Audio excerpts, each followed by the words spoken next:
기도드리겠습니다. 지혜와 능력과 자비가 가득하신 사랑의 하나님 아버지, 오늘 저희들에게 거룩한 주의 날을 허락하시고 주의 전에 나와 예배와 찬양을 올리게 하심을 진심으로 감사드립니다.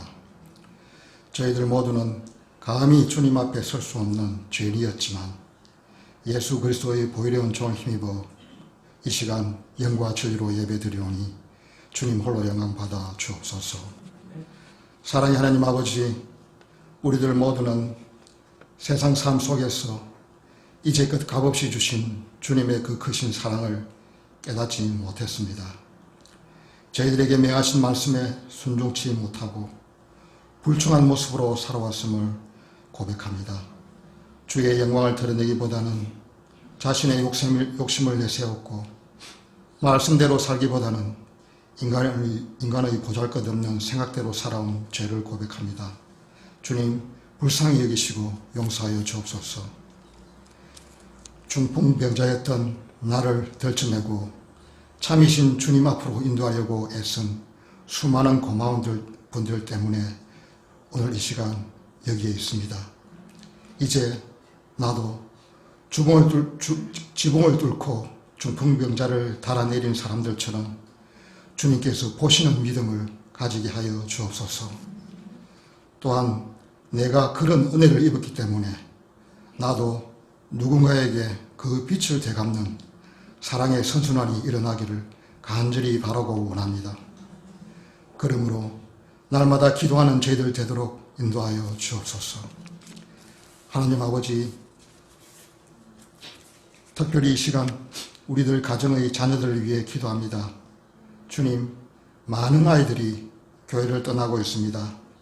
이 아이들이 다음 세대가 아니라 다른 세대가 되고 있습니다.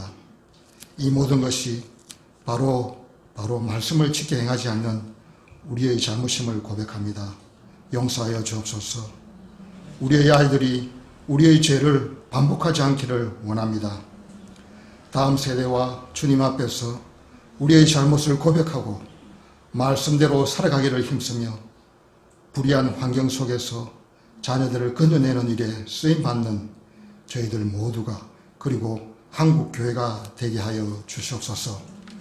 사랑의 하나님 아버지, 주님의 사랑과 은혜를 사모하는 간절한 마음으로 주 앞에 엎드린 저희들을 돌아보아 주옵소서.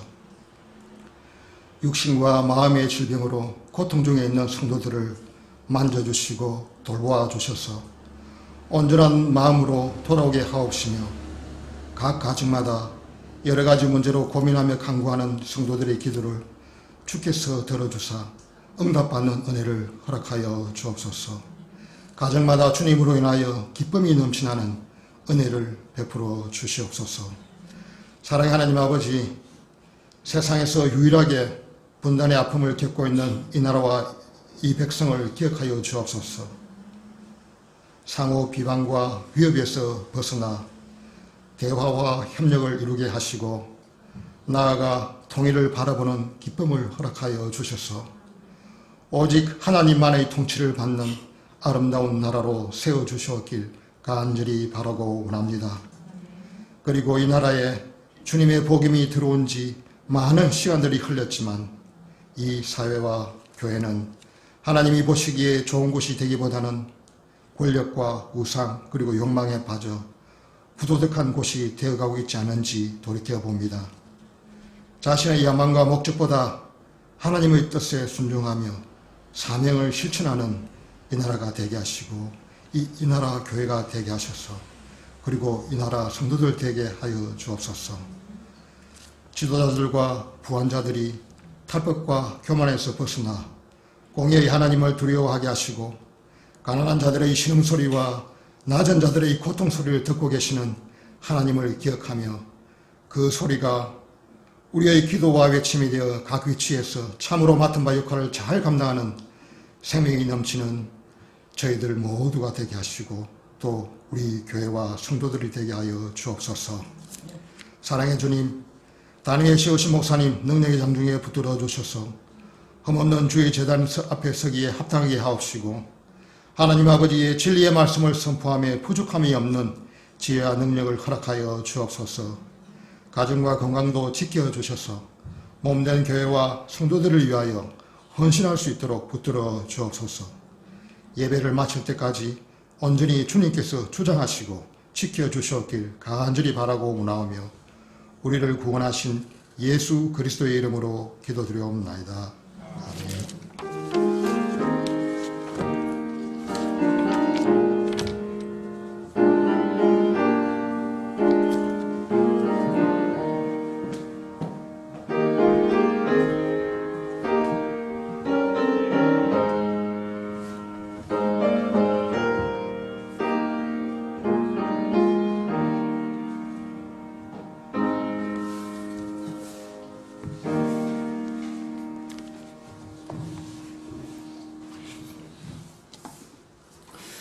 오늘 우리 주신 하나님의 말씀은 요한복음 6장 60절에서부터 71절까지 있는 말씀입니다.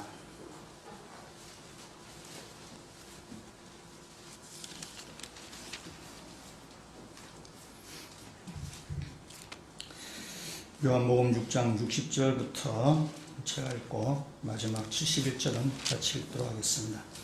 제자 중 여럿이 듣고 말하되 이 말씀은 어렵도다 누가 들을 수 있느냐 한데 예수께서 스스로 제자들이 이 말씀에 대하여 수군거리는 줄 아시고 이르시되 이 말이 너에게 걸림이 되느냐 그러면 너희는 인자가 이전에 있던 곳으로 올라가는 것을 본다면 어떻게 하겠느냐 살리는 것은 영이니 육은 무익하니라 내가 너에게 이른 말은 영이요 생명이라 그러나 너희 중에 믿지 아니하는 자들이 있느니라 하시니 이는 예수께서 믿지 아니하는 자들이 누구며 자기를 팔 자가 누구인지 처음부터 아심이로라. 또 이르시되 그러므로 전에 너희에게 말하기를 내 아버지께서 오게 하여 주지 아니하시면 누구든지 내게 올 수 없다 하였노라 하시니라. 그때부터 그의 제자 중에서 많은 사람이 떠나가고 다시 그와 함께 다니지 아니하더라. 예수께서 12 제자에게 이르시되 너희도 가려느냐 시몬 베드로가 대답하되 주여 영생의 말씀이 주께 있사오니 우리가 누구에게로 가오리까? 우리가 주는 하나님의 거룩하신 자이신 줄 믿고 알았사옵나이다. 예수께서 대답하시되 내가 너희 12를 택하지 아니하였느냐? 그러나 너희 중에 한 사람은 마귀니라 하시니 이 말씀은 가룟 시몬의 아들 유다를 가리키심이라. 그는 12 중에 하나로 예수를 팔 자더라. 아멘. 성경 말씀을 같이 한번 암송하도록 하겠습니다. 요한복음 6장 53절 말씀. 예수께서 이르시되 내가 진실로 진실로 너희에게 이르노니 인자의 살을 먹지 아니하고 인자의 피를 마시지 아니하면 너희 속에 생명이 없느니라. 요한복음 6장 53절 말씀. 아멘. 예, 여기 이번 구절은 쉬우셨죠? 예. 어려운 거는 이게 몇 장 몇 절이 그게 외우는 게 더 어렵다는 점이죠. 한 주 동안에 한 구절씩 말씀을 주일날 오셔서 암송하는 것이 아니라 일주일 동안 이렇게 계속해서 말씀 암송하시고 그 말씀 여러분 암송을 하면은 이제 기억이 나고 또 그래서 일주일 동안 그 말씀에 의지해서 살아가시면 좋겠다라는 그런 저의 바람입니다. 택한 건 여러분이 택하시는 몫이고 저의 바람 그렇습니다. 1980년 12월 8일 뉴욕 맨하튼의 타코타 아파트 앞에서 총 6발이 울렸습니다. 이 총 6발을 맞고 한 남자가 그 총을 맞았고 이 남자가 병원에 후송하는 중에 이 남자가 죽었습니다. 이 남자는 비틀즈 멤버였던 존 레논이었습니다. 당시 40살이었고요. 이 존 레논에게 총을 쏜 사람은 마크 체프만이라는 사람. 당시 나이가 26살이었습니다. 어릴 때부터 비틀즈 팬이었고, 그 다음에 아마추어 기타리스트였고, 그 존 레논을 굉장히 흠모했던 그런 존 레논의 광팬이었습니다. 그래서, 이 막 체프만은 자기 아내도, 자기 연상이 일본 여자를 이렇게 아내로 뒀어요. 왜냐하면 존 레논이 일본 여자와 결혼했기 때문에 그것까지 닮아가려고 했던 것입니다. 그래서 굉장히 흠모하고 굉장히 따라 했었는데, 근데 이 어느 지점부터 이 마크 체프만이 이제 그 흠모했던 그 존 레논에 대한 그 존경이 어느 시점부터 이 증오로 이렇게 바뀌어 버려서 결국에는 총으로 죽이기까지 했습니다. 우리가 팬심, 팬의 그 마음은 냄비와 같다고 얘기를 하고, 인기를 먹고 사는 사람들 인기는 거품과 같다라고 이렇게 조심하라고 이야기를 합니다. 인기는 정말 냄비와 같아서 아주 끓어올 때는 막 팔팔팔 끓어올다가 식으면 급속하게 식어버리는 것이 바로 팬들의 그 마음입니다. 사실 따져보면 팬은 자기 만족을 위해서 어떤 그 대상을 좋아하는 것입니다. 그래서 자기 만족이 뭔가에 채워지면은 뭐 세상 모든 걸 다 줄 만큼 그게 사랑하고 그걸 이렇게 따르지만은 그런 자기 만족이 채워지지 않는다고 생각하는 순간 그냥 싹 뒤돌아 버리는 거죠. 싹 뒤돌아 버릴 정도가 아니라 아주 이렇게 방 총으로 쏠 정도로 굉장히 위협적인 존재로 바뀌어 가기도 합니다. 그것이 팬이 어떤 그가 대상에 대한 그런 마음입니다. 지금 예수님이 오병이어 기적을 베푸시고 나서 사람들이 지금 예수님을 따랐습니다. 이 사람들의 마음이 좀 팬과 같은 그 마음입니다. 기적을 그들이 처음 겪어봤었고 놀랄만한 기적입니다. 그리고 여기 이 예수를 따라가면 우리 먹고 사는 문제는 해결되겠다. 또한 우리 지금 로마의 압제 아래 있는데 우리 이 민족을 구원할 구원자구나. 이 예수를 통해서 우리가 좀 이 왕으로 모셔서 우리 나라를 좀 로마로부터 구원해내자라고 그들은 그런 생각을 했습니다. 그래서 예수님을 따라온 것입니다. 예수님은 그 무리들의 마음을 훤히 꿰뚫고 계십니다. 그래서 예수님이 그들에게 이렇게 말씀을 하시는데 그들의 입맛에 맞는 말씀하시는 것이 아니라 예수님이 이렇게 말씀하시는 거죠. 우리가 6장에 쭉 오병이어 기적에 쭉 나왔던 내용이 그런 거죠. 나는 생명의 떡이다. 나는 하늘에서 내려온 생명의 양식이다. 우리가 지난주에 암송했던 53절 말씀에도 나는 하늘에서 내려온 생명의 떡이기 때문에 인자의 살을 먹지 아니하고 인자의 피를 마시지 아니하면 너희에게 영생이 없다라고 주님께서 지금 그렇게 지금 말씀하신 것입니다. 근데 이 말씀이 유대인들은 참 받아들이기가 어렵습니다. 율법에는 피를 먹지 말라고 되어 있고 피는 생명이기 때문에 피를 먹지 말 율법에 분명하게 기록되어 있습니다. 유대인들은 생각한 것이 자기가 하늘에서 내려왔다고 하는데 율법을 어기는 이런 말을 하는 게 이게 뭐야? 유대인들은 그렇게 생각을 했습니다. 지가 하늘에서 내려왔는데 왜 율법과 어긋나는 그런 얘기를 하는지 도저히 유대인들은 납득할 수가 없었어요. 그래서 예수님의 말씀을 들은 유대인들은 수근수근 거렸습니다. 요한복음 6장에 보면 수근수근 거린다란 말이 좀 반복해서 나옵니다. 오늘 읽었던 본문의 말씀에도 수근수근 그런 말이 반복해서 나오는데 이 수근수근 거린다는 말과 동일한 단어가 성경 다른 곳에 쓰인 곳 한번 보도록 하겠습니다. 고린도전서 앞에 스크린에 참고하시면 되겠습니다. 고린도전서 10장 10절에 있는 말씀에 이렇게 되어 있습니다. 같이 한번 읽도록 하겠습니다. 그들 가운데 어떤 사람들이 원망하다가 멸망시키는 자에게 멸망하였나니 너희는 그들과 같이 원망하지 말라. 아멘. 아마 이번에 요새 우리가 고린도전서 말씀 묵상하시기 때문에 묵상하시는 분들은 이 말씀이 아실 텐데 고린도전서 10장에 있는 말씀은 바울이 이스라엘 고린도 교회 성도들 향해서 이스라엘 백성이 광야 생활했던 것, 이스라엘 백성이 출애굽 이후에 쭉 광야 생활했던 것이 우리의 본으로 삼자, 우리 거울로 삼자라는 얘기예요. 그래서 이스라엘 백성이 광야 생활하면서 그들이 원망하고 투덜투덜거리고 하나님께 원망하고 모세에게 원망하고 대들고 그랬던 사람들이 다 죽음을 당했다. 우리들도 원망하지 말고 그런 얘기를 쭉 하는 가져 나옵니다. 여기 나오는 원망하지 말라. 이 고린도전서 10장에 원망하지 말란 말이 아까 우리가 요한복음에서 봤던 수근수근거리다와 같은 단어입니다. 그 때문에 지금 이스라엘 백성이 광야 생활하면서 상황이 조금만 불편해지면 그들의 뭔가 생각했던 대로 일이 풀려가지 아니하면 그들은 막 원망하는 거죠. 요한복음 표현을 하면은 수근수근거리는 것입니다. 그래서 지금 이렇게 얘기하는 거죠. 예수님께서 나는 하늘에서 내려온 생명의 떡이니 나를 먹지 않냐고 너희 영생을 얻지 못한다 라고 주님께서 말씀하시니까 사람들이 그 말을 듣고 쟤 뭐라는 거야? 그 말도 안 되는 소리 하고 앉아있네 라고 이렇게 원망하고 투덜투덜 이래 거리는 것입니다. 이스라엘 백성이 광야에서 원망했던 것 같이. 그래서 예수님의 말씀에 그들이 원망하고 투덜투덜 거린다라는 것입니다. 그러나서 오늘 본문의 또 말씀에 60절에 있는 말씀을 보시면은 이렇게 얘기하고 있습니다. 제자 중 여럿이 듣고 말하되 이 말씀은 어렵도다. 누가 들을 수 있느냐 한데, 이 말씀이 어렵다라는 것은 우리가 영어 difficult, 이해하기가 어렵다 그런 단어 아닙니다. NIV성에 hard라는 단어를 쓰고 있어요. 그러니까 말씀이 딱딱하다는 거죠. 그래서 이 말씀이 우리가 풀기가 어렵고 난해하고 그런 의미에서 어렵다는 말이 아니라 말씀을 받아들이기가 어렵다는 뜻이에요. 이 말씀은 우리도 그렇죠. 생명이 있다고 해도 모르는 게 아니잖아요. 다 아는데 그 말씀을 내가 이렇게 수용하기가, 내 말씀을 받아들이기가 어렵다라는 것입니다. 그래서 61절에 예수님께서 이렇게 지금 말씀하십니다. 예수께서 스스로 제자들이 이 말씀에 대해 수군거리는 줄 아시고 이르시되 이 말이 너희에게 걸림이 되느냐? 예수님 약간 부채질 하시는 것 같아요. 화난 데다가 부채질.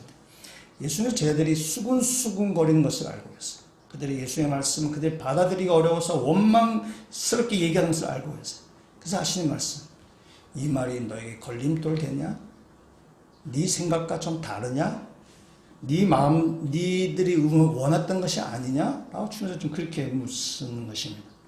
그러니까 지금 예수님을 따라왔던 이 무리들이 지금 예수님의 가르침과 지금 충돌이 지금 발생하는 것입니다. 예수님한테 와서 뭔가 기대하고 왕으로 삼고 그들이 뭔가 이렇게 원하는 것을 이렇게 얻어내려고 했는데 예수님이 하시는 말씀을 듣는데 그것이 그들의 그 의도와는 지금 맞지 않는 예수님의 그 충돌이 되는 것입니다. 그래서 사람들 사이에 불평하는 사람들이 생기기 시작한 것입니다. 그래서 52절에 있는 말씀 보시면 서로 다투기까지 했다. 서로가 유대인끼리 쫓아왔는데 어떤 사람은 볼 거 없다. 좀 더 기다려보자. 이렇게 하면서 이게 지금 이제 서로 다툼이 이렇게 벌어질 정도입니다. 지금 어떤 면에서 무리들 사이에서 사람들 사이에 약간의 이럴 때 소동이 지금 벌어지는 것입니다. 이쯤 되면은 인기 관리 들어가야 됩니다. 이쯤 되면은 사람들이 불평하고 투덜투덜 거리고 그러면은 그런 소리들은 전파력이 빠릅니다. 이 부정적인 이야기는 우리들 사이에서 전파력이 훨씬 빠르기 때문에 예수님을 따라왔던 사람들 가운데 이런 불평하고 투덜투덜 거리는 원망 소리가 점점 커져가면은 확장돼 나가면은 지지율 다 까먹습니다. 지지율 다 까먹고 그동안 인기 왔던 것이 이제 무너지는 겁니다. 이 지지율을 이제 내려가기 시작하면은 이제 인기 발언해야 돼요. 인기 발언하고 또 뭔가 사업 계획도 발표해야 되고 또 이렇게 뭔가 그 구미에 맞는 이야기들도 막 해줘야만 인기 지지율이 안 떨어지는 것이. 더 이상 떨어졌다가는 이게 낙도없이 떨어지기 때문에 이제 사람들의 마음을 붙잡아야 됩니다. 딱 붙잡아야만 예수님 따르는 사람들 계속 따라갈 수 있게 될 것입니다. 근데 예수님은 이제 이렇게 말씀하십니다. 우리 62절에 있는 말씀인데 62절 말씀을 같이 한번 읽어보도록 하겠습니다. 그러면 너희는 인자가 이전에 있던 곳으로 올라가는 것을 본다면 어떻게 하겠느냐? 지금 예수님이 하시는 말씀을 가면 이거는 사람들이 지금 이렇게 불평이 이렇게 사람들 사이에서 이렇게 얘기가 나올 때에 예수님이 그 사람들 인기 발언하려고 하는 것이 아니라 어떤 면에서 이것은 예수님이 한술 더 떠서 지금 이야기하는 것입니다. 일단 62절의 말씀을 보시면 올라가는 것을 너희가 보면 어떻게 할래? 이런 거예요. 이 올라간다는 말을 읽을 때 여러분은 승천을 아마 여러분 연상하실 것입니다. 그렇죠? 예수님 하늘 올라간다고 생각하실 것입니다. 하늘에서 내려온 떡이니 하늘로 올라간다라는 말씀으로 들립니다. 물론 맞는 얘기예요. 근데 요한복음에서 이 올라간다라는 말은 단순히 승천만을 의미하지는 않습니다. 이 올라간다는 말이 요한복음 앞부분에 나온 적이 있는데요. 3장 13절에 있는 말씀에 이렇게 되어 있습니다. 하늘에서 내려온 자, 곧 인자 외에는 하늘에 올라간 자가 없느니라 라고 되어 있어요. 여기 올라간다라는 말은 우리가 말처럼 같은 단어가 쓰고 있는데 하늘로 승천한다라는 말이에요. 제가 요 구절은 내가 저는 안 알려줘서 아마 숙제 안 나올 텐데 이 13절 다음에 14절에 있는 말씀에 이런 것이 있어요. 모세가 광야에서 뱀을 든 것 같이 인자도 들려야 하리니라고 나와 있어요. 그러니까 이 들려, 뱀이 장대에 달아 들린 것처럼 예수님의 십자가에 높이 달아 들려야 된다라는 것입니다. 그래서 이 올라간다라는 이 말은 승천을 의미하지만은 그러나 단순히 승천만 의미하는 것이 아니라 십자가에 달려서 죽으시고 그 다음에 부활하셔서 승천하는까지를 다 포함하는 이야기입니다. 여기서 올라간다라는 단순히 승천만 의미하는 것이 아닙니다. 그래서 이 십자가, 요한복음에서 이 십자가와 부활과 승천은 그냥 한 세트라고 보시면 돼요. 이것이 그냥 한 부분이에요. 다른 말로 예수님 영광을 받으신다라고도 요한복음 그렇게 표현하고 있습니다. 그러니까 예수님의 말씀은 지금 이런 뜻입니다. 야, 너희들이 지금 나를 따라오는데, 예수님 말씀하시죠. 나는 생명의 떡이니 내 살을 먹지 아니하고 내 피를 마시지 않으면 영생이 없다. 내 살을 먹고 내 피를 마시는 사람만 영생 얻을 수 있다. 라고 말했는데, 너 이 말도 어렵니? 이 말도 어려운데 장차 앞으로 내가 십자가에 달려서 내 살이 찢겨나가고 내 피가 흘러 넘치는 것을 내가 그 과정을 본다면 너 어떻게 할래? 이 말에도 너희가 지금 걸림돌이 된다면은 내가 십자가에서 죽임을 당하는 그 과정을 보면 다 도망가겠네. 혼비백산에서. 예수님이 그렇게 지금 말씀하시는 것입니다. 그러니까 예수님은 지금 예수님을 따라오는 그 사람들에게 그 사람들을 막 얼레고 좀 달래고 좀 이렇게 비유 맞춰가면서 그 사람을 막 붙잡아 두려고 하는 것이 아니라 예수님은 그 사람들에게 더 직접적으로 말씀하시는 것이에요. 예수님의 사명이 뭔지, 예수님 땅에서 하신 일이 무엇인지를 더 분명하게, 예수님의 십자가 사건을 더 분명하게 말씀하시는 것입니다. 복음이 선포되는 곳에는 이게 걸림돌이 되는 사람들, 복음이 그 걸림돌이 되는 사람들이 있습니다. 예수님의 메시지는 낮아져라. 내가 십자가를 져라. 내가 좁은 길을 가라. 내가 그런 것들을 원수를 사랑해라. 그런 말씀들이 계속해서 우리 안에 던져지고 있습니다. 그런데 이 말씀은 네 말씀대로 살았다가는 세상에서 실패할 것이라는 사람들이 생각을 가지게 되는 것이 걸림돌이 되는 거예요. 예수의 말씀대로 믿고 살았다가는 야, 내 인생 쫑나겠다라는 생각 드는 순간 예수의 말씀은 걸림돌이 되는 것입니다. 때문에 예수의 말씀이 어려워서가 아니라 그 말씀 뭔지 다 알아요. 뭔지 다 알기 때문에 오히려 그들의 걸림돌이 된다는 것입니다. 그래서 세상에 안경을 끼고 있는 사람, 세상의 사고방식을 여전히 가지고 있는 사람에게 예수님은 걸림돌이 될 수밖에 없습니다. 언젠가 성경받다가 청년 중에 한 명이 저한테 이렇게 물어본 적이 있습니다. 목사님, 결국 교회는 돈이 일하는 거 아닙니까? 돈이 있어야 일하는 거 아닙니까? 라고 저한테 그래 물어본 적이 있습니다. 그 말이 맞죠. 예, 돈이 있어야만 교회가 선교도 하고, 또 이렇게 봉사도 하고, 또 구제도 하고, 또 교육도 하고, 더 좋은 시스템을 갖춰서 더 좋은 교재를 가지고, 성도나 다음 세대를 아마 교육할 것입니다. 세상의 눈으로 보면 맞는 얘기죠. 돈이 있어야 되는 거죠. 그러나, 하나님의 일은 눈에 보이는 돈으로 하지 않는 것입니다. 세상의 눈으로 볼 때는 그렇게 볼 수 있겠지만, 그러나 하나님의 일은 결코 눈에 보이는 돈으로 하지 않는다는 것이에요. 그것은 세상의 눈을 가지고 도저히 볼 수 없는 것입니다. 오늘 본문의 말씀에 이렇게 이야기합니다. 63절에 있는 말씀을 한번 같이 한번 읽어보도록 하겠습니다. 살리는 것은 영이니 영은 무익하니라. 내가 너에게 이른 말은 영이요 생명이라. 아멘. 이건 생명을 살리는 것은 영입니다. 다음에 육은 무익하다. 육은 아무짝에도 쓸모없다는 것이에요. 눈에 보이는 이 육은 예수 앞에 말씀드린 썩은 양식이에요. 그래서 주님의 일은 썩은 양식을 일하는 것이 아니에요. 세상에 보이는 그 일로 하나님의 일을 감당하는 것이 아니에요. 세상의 육은 우리에게 영원한 양식이 될 수 없다는 사실입니다. 근데 세상의 눈을 계속 가지고 있으면은 주님의 말씀은 주님은 우리에게 걸림돌이 될 수밖에 없다는 사실입니다. 여러분 가운데 여전히 세상의 눈을 가지고 있다면 그 안경을 벗으셔서 영적인 소경에서 깨어나시는 주의 백성들 되셨으면 좋겠습니다. 오늘 예수님의 말씀과 이 예수님을 따랐던 우리가 이렇게 말씀에 충돌이 생겼어요. 참 충돌이 생겼는데 이 충돌이 생겼을 때에 여기에 반응하는 사람이 오늘 보면 세 종류의 사람이 나옵니다. 첫 번째 종류의 사람은 떠나가는 사람입니다. 66절에 있는 말씀 같이 한번 읽어보도록 하겠습니다. 그때부터 그의 제자 중에서 많은 사람이 떠나가고 다시 그와 함께 다니지 아니하더라. 아멘. 여기 나온 제자는 12명의 제자는 아닙니다. 예수님을 따른 사람이 12명 말고도 훨씬 많이 있습니다. 그래서 많은 사람이 예수의 제자가 되려고 따라 나섰는데, 근데 그 중에 지금 중도에 포기하는 사람이 생겼다는 것입니다. 이 사람들은 떠나가는 사람, 예수님의 말씀이 걸림이 되어서 떠나가는 사람들 이랬을 것입니다. 자기가 뭔가 기대 가지고 예수님을 쫓아왔어요.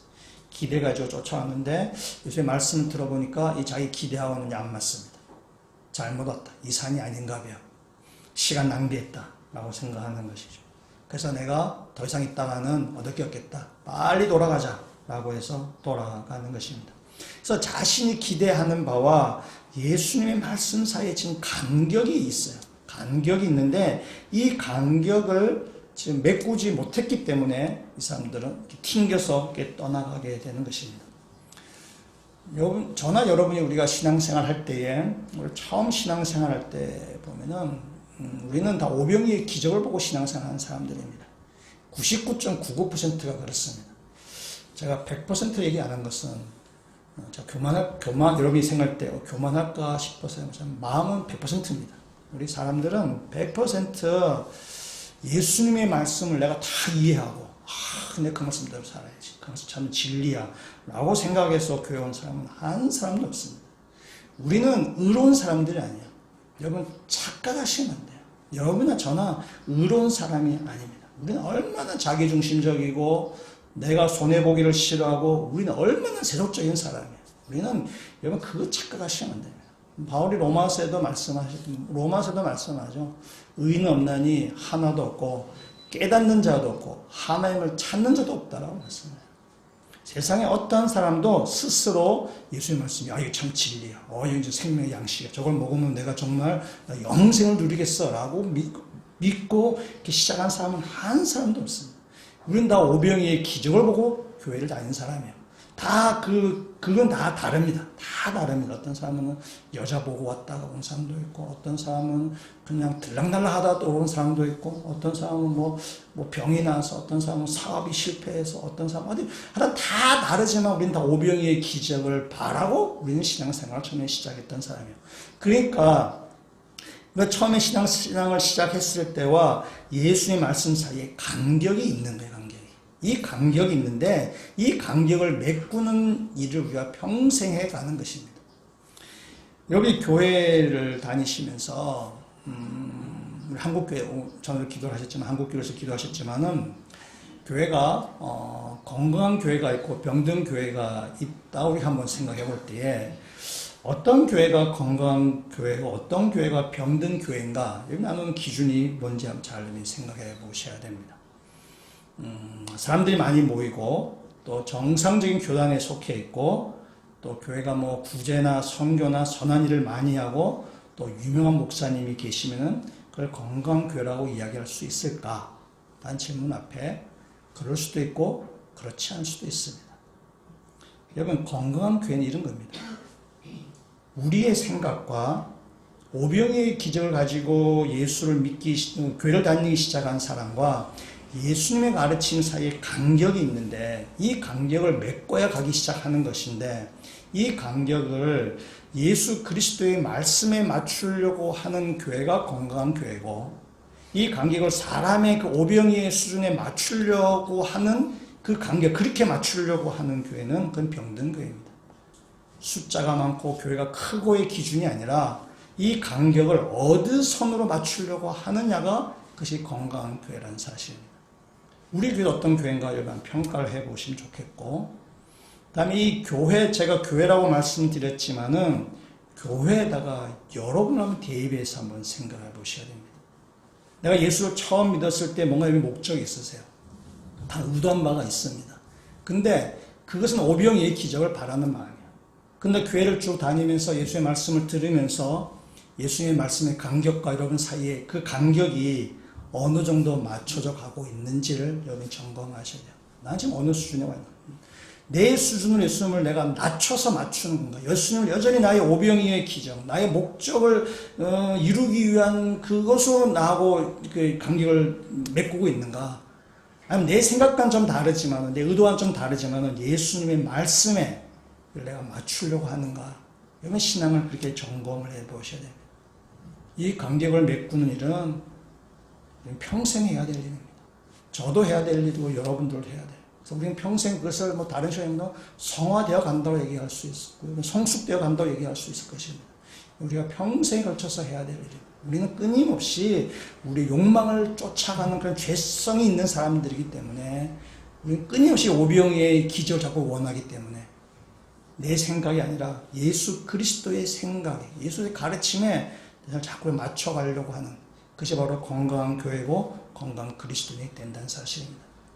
그렇게 살아가시는 믿음의 성도가 되시기를 주의 이름으로 부탁드립니다. 두 번째 종류의 사람이 있습니다.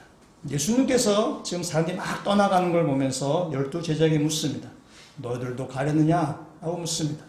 그때 베드로가 대답을 합니다. 68절, 69절 말씀 같이 한번 읽도록 하겠습니다. 시몬 베드로가 대답하되 주여 영생의 말씀이 우리가 누구에게로 가오리이까? 우리가 주는 하나님의 거룩하신 자인 줄 믿고 알았사옵나이다. 아멘. 이번 주간에 우리에게 암송 구절입니다. 제가 2절을 할까 하다가 여러분의 수준을 고려해서 제가 한 절로만 제가 했습니다. 감사하죠. 선을 아우러 갚지 마시고 한 주 동안 말씀을 68절 말씀을 잘 암송하셨으면 좋겠습니다. 이 두 번째 종류의 사람, 주님 너희도 가려느냐? 라고 할 때 시몬 베드로가 대답한 말, 주여 영생의 말씀이 주께 있어 우리가 누구에게로 가오리까? 주님 앞에 남겠습니다. 라고 한 사람들입니다. 그러니까 이 두 번째 사람은 예수의 말씀이 걸림돌이 되지 않냐고 예수의 제자로 남은 사람들입니다. 첫 번째 종류의 사람, 떠나간 사람들을 예수를 팬으로 따르는 사람이라고 한다면 이 두 번째 사람들은 예수의 제자로 남기로 한 사람이고 예수의 제자로 살기로 한 사람들입니다. 팬인가 제자인가 라는 그런 책이 있습니다. 영어 원제는 not a fan, 팬이 아니다 라는 것인데 이 책은 미국의 켄터키 주의 사우스이스트 크리스천 교회의 카일 아일들먼 목사님이 지은 책입니다. 팬이라는 것은 이런 거죠. 팬은 누군가를 열정적으로 응원하는 사람이에요. 누군가 열정적으로 응원하고 지지하는 사람들입니다. 그래서 뭐 연예인들도 좋아하고 운동선수도 그 팬이 있고 요즘에 정치인들도 팬이 있습니다. 그래서 팬은 자기가 좋아하는 그 대상, 스타에 대해서 모르는 것이 없습니다.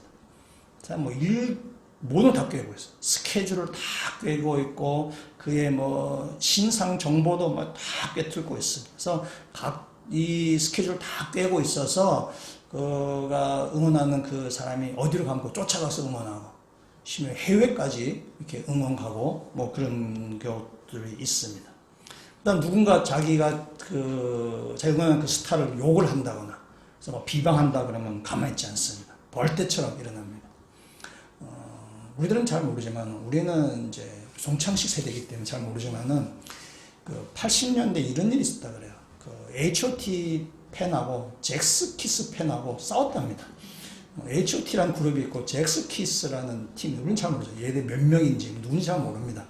근데 이게 열렬한 팬이 있는데 그 이제 무슨 뭐 시상식이 있었나 봐요. 80년대 말에 한 11월 달인가 12월 달 무슨 시상식이 있었는데 뭐 H.O.T 팬들은 날씨가 쌀쌀하니까 뭐 좀 약간 비도 오였나 봐요. 노란색 누군지는 모르겠어요. 어느 쪽이 노란색 옷을 입고 어느 쪽이 하얀색 옷을 입고 우비 일회용 우비지 그걸 입고 이렇게 뭐 잠시 운동장에 뭐 이렇게 확 이렇게 모여서 막 서로 간에 해야 돼요. 그래서 이제 그날이 무슨 음악상을 뭐 이렇게 발표한 날인가 대상을 발표한 날인가 봐요. 그래서 자기네들이 막 대상을 받을 거라고 막 했는데 대상은 딴 사람이 받아요. 제3자에 받아요. 근데 그날 그들 사이에 막 패싸움이 벌어지고 막 그랬다 그런답니다.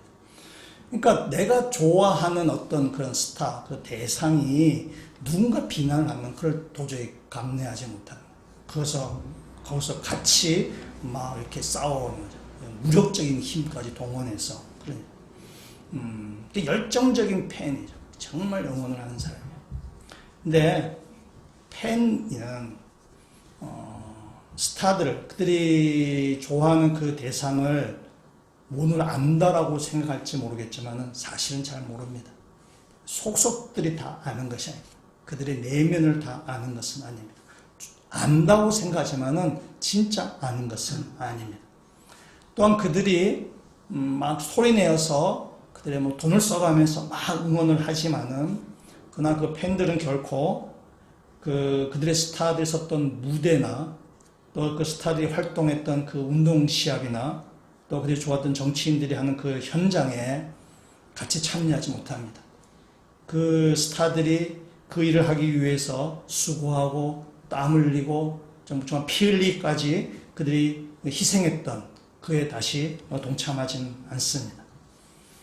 그러다가 자신들이 원하는 그런 팀이 패배하거나 또한 그 스타가 뭔가 스캔들이 생기면은 그냥 그 응원하던 열기가 식어져 버립니다. 그래서 오히려 비난하게 되기도 하고 아까 그 존 레논처럼 총을 쏴 죽이기도 합니다. 그래서 이 팬이라는 것은 그들이 막 이렇게 열정을 내서 막 하는 것이 그걸 헌신으로 착각하는 것이 바로 팬입니다. 그러니까 팬은 팬일 뿐이지 결코 선수가 될 수 없습니다. 그 선수들이 그 어떤 그 승리를 위해서 그 피땀 흘려서 땀에 같이 참여하지 않는다는 것입니다. 예수님은 우리에게 팬을 요구하지 않습니다. 예수님은 팬을 좀 원하시는 것이 아닙니다. 예수님은 팬에게는 별로 관심이 없으십니다. 예수님은 팬을 모으기 위해서 이 땅에 오신 분이 아닙니다. 예수님은 인기 관리려고 하지 않습니다. 오늘 이 사람들과 계속 충돌이 이런 예수님을 따라오는 사람들 가운데 예수님 인기 관리하려고 그러면 이런 말 하지 않습니다. 우리도 기적을 한 개 더 베풀어주고 더 끌어모으고 아마 예수님은 그렇게 하실 것입니다. 그러나 예수님이 인기 관리하려고 팬 모집하려고 하는 것이 아니에요. 예수님 지금 제자를 부르러 오셨습니다.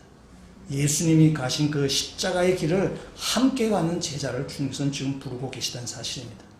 영생의 말씀이 주께 있사오니 우리가 어디로 가오리까?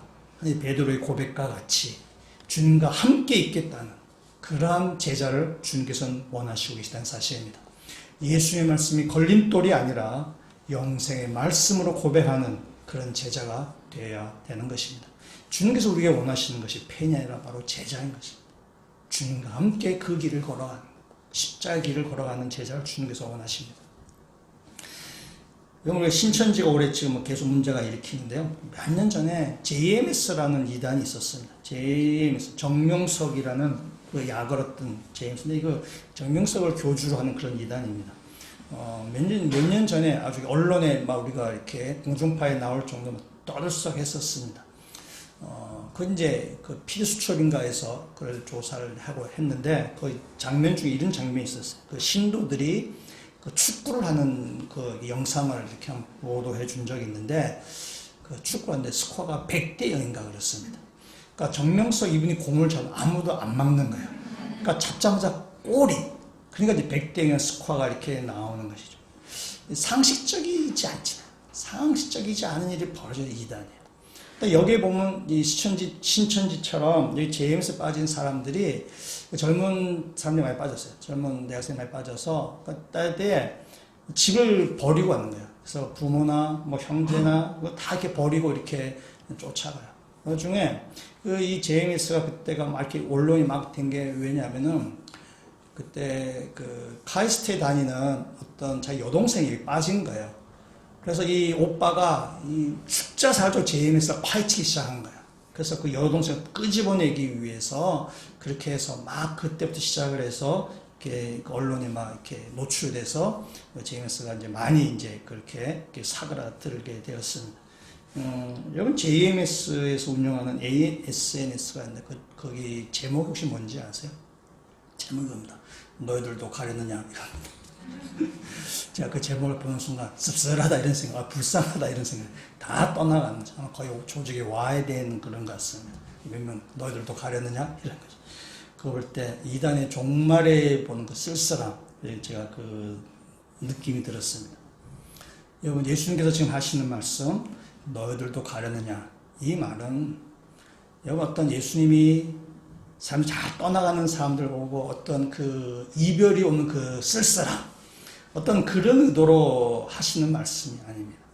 예수님이 지금 이 하시는 말씀은 쓸쓸함에서 아니면 외로워서 떠나지 마 뭐 이런 차원이 아니라 사실은 그 당시에 쫓아왔던 사람들을 좀 안타까워서 사랑해서 하시는 말씀, 이런 의미로 받아들여질 수 있습니다. 야, 너희가 예수를 믿는다고 하는데 너희 뜻대로 인생이 풀리지 않는다고 하니까 지금 떠나려고 하는 거니? 내가 대학 입시를 치기 전에는 떠나 있다가 대학에 들어가서 다시 돌아오려고 하겠냐? 직장을 얻은 다음에 돌아오겠습니다. 자식을 좀 더 키운 다음에 돌아오겠습니다. 내가 좀 뭐가 이렇게 좀 사회적으로 내가 좀 안정이 된 다음에 그때 돌아오겠습니다. 내가 지금 직장에서 사는데 이거 지금 막 이렇게 도태되기 쉽기 때문에 지금 바쁩니다. 내가 시간적인 여유가 있을 때 그때 돌아오겠습니다. 내가 젊었을 때는 내가 좀 실컷 놀다가 내가 하고 싶은 대로 하다가 나중에 돌아오겠습니다. 그래서 지금 떠나겠다는 말이냐? 라는 거야. 너희들이 말대로 너희들이 하고 싶은 대로 떠났다가 나중에 돌아온다면 누가 받아주냐? 너의 믿음이라는 것이 너희가 마음대로 가졌다가 나왔다가 들어왔다가 나갔다가 너희 믿음이라는 것이 너희 마음대로 할 수 있는 것이라고 생각하느냐? 하는 주님의 그 말씀입니다. 너희들 떠나려느냐? 가려느냐? 이 말이 이것이 쓸쓸해서 하는 말씀이 아니라 정말 주님께서 제자로 사는 사람이 무언가를 우리에게 지금 말씀하시는 것입니다. 제자로 사는 사람은 지금 이 자리를 떠나지 않는 사람입니다. 영생의 말씀이 주께 있사오니 우리가 누구에게로 가오리까? 라는 거예요.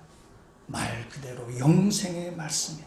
우리를 영원히 살게 하시는 말씀입니다. 세상의 어떤 나의 안정, 세상의 어떤 나의 성공, 그런 것은 다 썩을 음식, 썩을 양식이죠. 영을 살리는 것은 영이니 육은 무익하니라. 육인 별로 유익이 되지 않는 거예요. 근데 그거를 얻으려고 나를 떠나가느냐?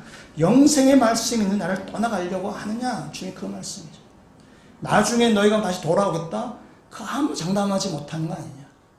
나중에 내가 제자가 되겠다라고 하는 아무도 그래서 장담할 수 없는 그런 어음을 발행하는 것이 아니라 지금 이 자리에서 내가 주님의 제자로 살겠습니다. 영생의 말씀이 주께 있사오니 내가 누구에게로 가겠습니까? 내가 주님에게 붙어 있겠습니다. 라는 그런 고백이 제자에게 요구되는 것입니다. 그래서 세상 살에서도 그렇게 얘기합니다. 나중에 보자는 사람 하나도 안 무섭다고 얘기하는 거예요. 지금 이 자리에서 내 상황이 어떠하든지 간에 내 상황에 관계없이 내가 주님의 제자로 살겠습니다. 라고 고백하는 그 제자를 주님께서 지금도 부르고 계시다는 사실입니다. 그렇게 살아가시는 그런 주님의 참 제자가 되시길 주님으로 부탁드립니다. 세 번째 종류의 사람이 있습니다. 그것은 바로 가룟유다입니다.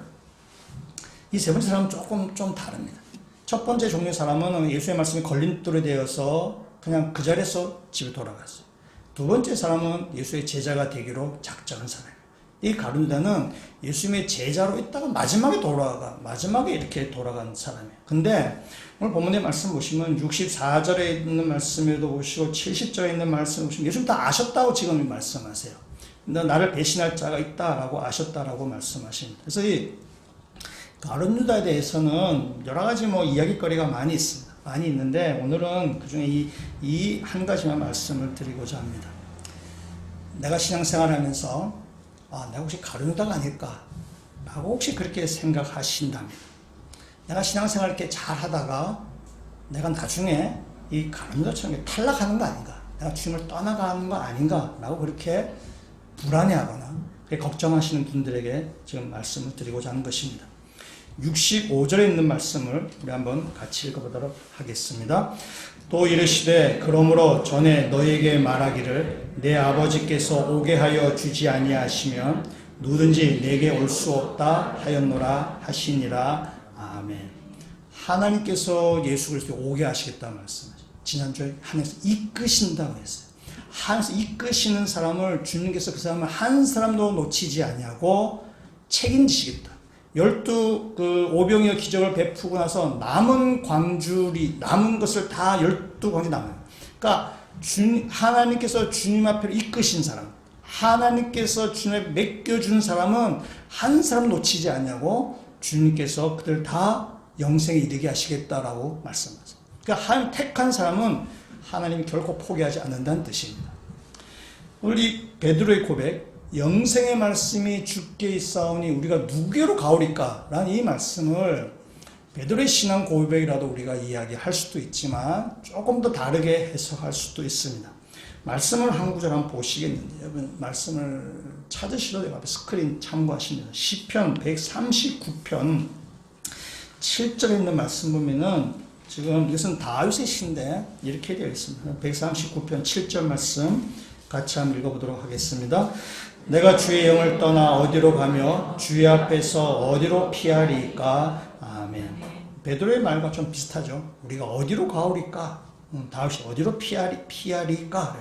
지금 다윗이 얘기하는데 이 다윗이 내가 주의 영을 피할 수 없습니다라는 그 이유를 이 7절 이하에 굉장히 좀 이렇게 장황하게 그 이유를 쭉 이렇게 그 이유를 이야기하고 있습니다. 8절에서부터 10절까지 있는 말씀을 또 한번 같이 한번 읽어보도록 하겠습니다. 내가 하늘에 올라갈지라도 거기 계시며 수월에 내 자리를 펼지라도 거기 계시니이다. 내가 새벽 날개를 치며 바다 끝에 가서 거주할지라도 거기서도 주의 손이 나를 인도하시며 주의 오른손이 나를 붙들이시이다. 아멘. 다윗이 얘기죠. 내가 어딜 가더라도 하나님이 거기에 다 계십니다. 내가 하늘에 올라갈지라도 내가 수월 하늘과 반대 저 땅 깊숙한 곳에 간다 할지라도 내가 바다 끝에 갈지라도 주님이 거기에서 나와 함께 계시고 나를 지키시고 계십니다. 그래서 말씀을 보시면 다윗이 하나님을 떠나지 않는 것이 아니라 하나님께서 다윗을 떠나지 않는다는 것이에요. 다윗이 어딜 가든지 하나님이 다윗과 함께 계시다라는 것입니다.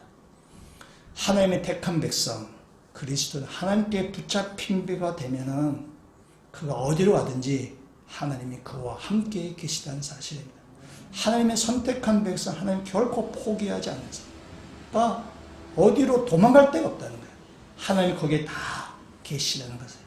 하나님의 고집입니다. 그래서 하나님의 성실함이라고 얘기해요.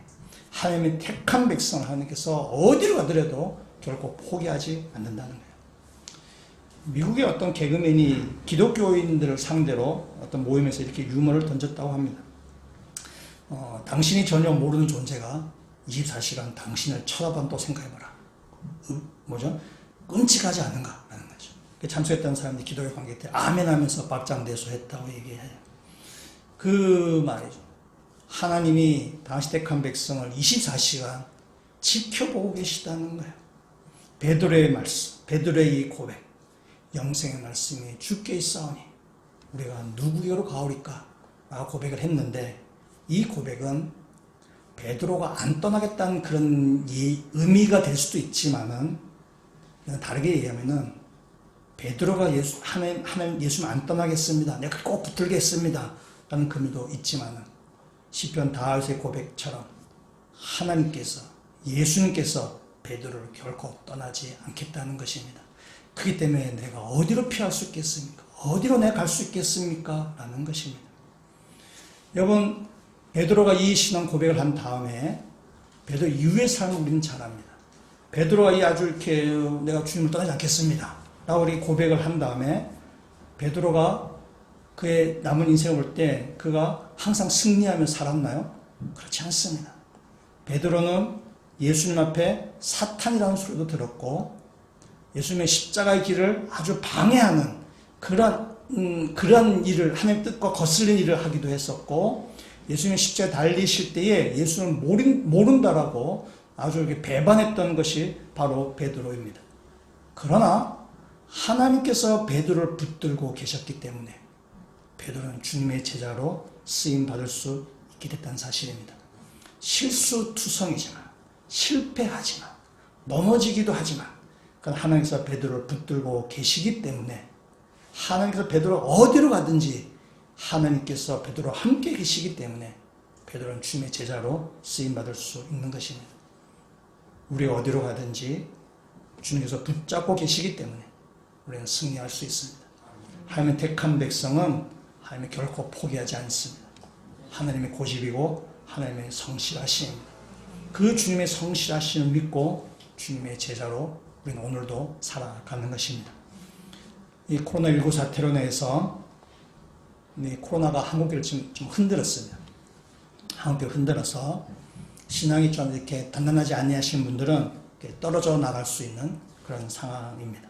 세게 흔들면 흔들수록 신앙이 단단하지 않으신 분들은 아마 이렇게 떨어져 나갈 수 있는 그런 가능성이 많을 것입니다. 여러분, 이것이 많이 흔든 것이 아닙니다. 한번 쫙 흔들어 봤어요. 한국을 흔들어 봤기 때문에 여러분, 이번 기회에 여러분의 신앙을 다시 한번 점검하셔서 이번 기회가 우리의 신앙을 더 단단하게 붙드는 그러한 축복의 기회로 삼으시고 주님께 더 깊이 뿌리 내리는 기회로 삼으셔서 앞으로 더 세게 흔들 때에도 주님의 제자로 떠나가지 아니하고 주님께 남는 그런 제자가 되셨으면 좋겠습니다. 주님께서 너희들도 가려느냐? 라는 그 질문 앞에 주님 아닙니다. 영생의 말씀이 주께 있는데 우리가 누구께로 가겠습니까? 라고 고백하셔서 이 땅에 팬으로 주님을 따라가는 사람이 아니라 주님의 제자로 주님의 십자가의 길을 걸어가시는 주의 백성들 되시기를 주의 이름으로 축원합니다. 같이 한번 기도드리시겠습니다. 하나님, 우리들의 신앙이 나의 유익을 위해서 주님을 따르는 수준은 아니었는지 한번 뒤돌아봅니다. 내 만족을 채우기 위해서 교회를 다니는 것은 아닌지 점검하기를 원합니다. 예수의 팬이 아니라 나의 목적을 위해서 쫓는 팬이 아니라 예수를 주로 고백하고 따르는 제자가 되게 하여 주시옵소서. 세상의 성공이나 번영의 길이 아닌 주님이 가신 그 십자가 길을 가기를 원합니다. 주님의 십자가 길을 걸어갈 때에 우리를 흔들고 우리의 걸림돌이 되고 우리를 넘어지게 하는 것이 있겠지만 주님께서 우리를 꼭 붙들고 계시고 우리를 떠나지 않겠다는 그 분명한 믿음을 가지고 담대하게 주님의 제자로 살아가는 모든 성도들 되게 하여 주시옵소서. 예수 그리스도 이름으로 기도합니다. 아멘.